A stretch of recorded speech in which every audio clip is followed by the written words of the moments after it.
अरे सार बुढ़ छुचनो वाह बहुत अच्छा। का सारा बात कहता कि ढोली धोला कोको कोला से। अरे भैया का है भौजी का ढोलिया में हिला के गिरा दे का त का हाल बा। आज हम फिर से बात कर ले बानी चंदन चंचल बुलेट वाला एंड एगो झाड़ू सिंगर नरकटिया बाजार की। तो आज के वीडियो बहुत खास बनल बा। ऐसे कहती भाई लोग वीडियो के जैसे कि लास्ट देखम तब मजा आई। तो वीडियो बना के बस एक ही मकसद बा और एक ही मकसद रहेला आप सभी को दिल से हंसाने के लिए, ना किसी को दिल को ठेस पहुंचाने के लिए। तो बिना कोनो लानो लहसुन के आज के वीडियो स्टार्ट करते हैं।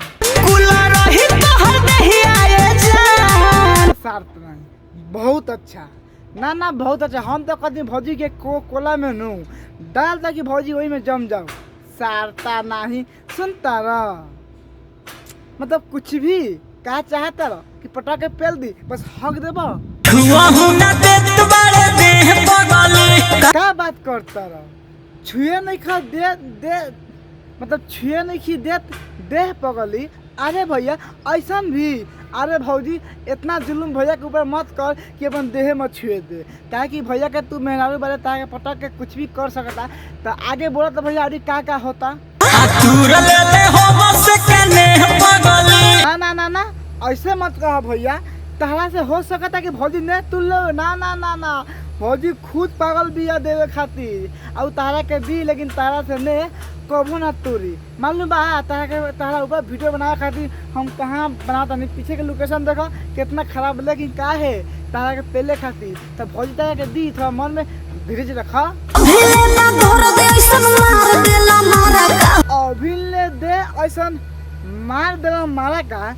अरे भौजी भौसरी वाली तू का कहता रू का मतलब कुछ भी तहा बता इतना प्यार से कहता कि छुए ना दे देता रू हई लाल लहसुन। तू 50 के बहाना बना के बोतल चाहता रू ऐसा का है तनी खोल के बतावा। अच्छा अब हम समझ में आ गल कि भौजी भैया के काहे नहीं खे देत।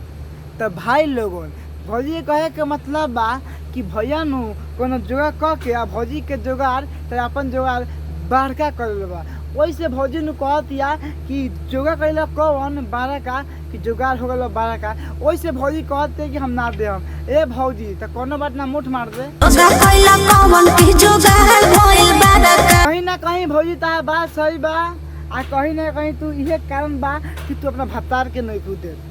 हाँ भाई हम पूरा ये बात के समझ आने की भौजी कहा नहीं खेत देता अपना भत्तार के। काहे कि भौजी ऐसा ना रखेगा कि भौजी पहले बहुत देर तक रखे लेकिन अब भैया पता ना कौन जुआ कर दे बा कि सामान्य बढ़ के कर ले बता लाम से दिया। भौजी जानती है कि गलती जाम दे कस के पेल दी तो फट जाए बस मर जाम। तो भौजी के भी डर बा। तो कोनो बात ना भैया तुम मुठे मार के काम चलाओ।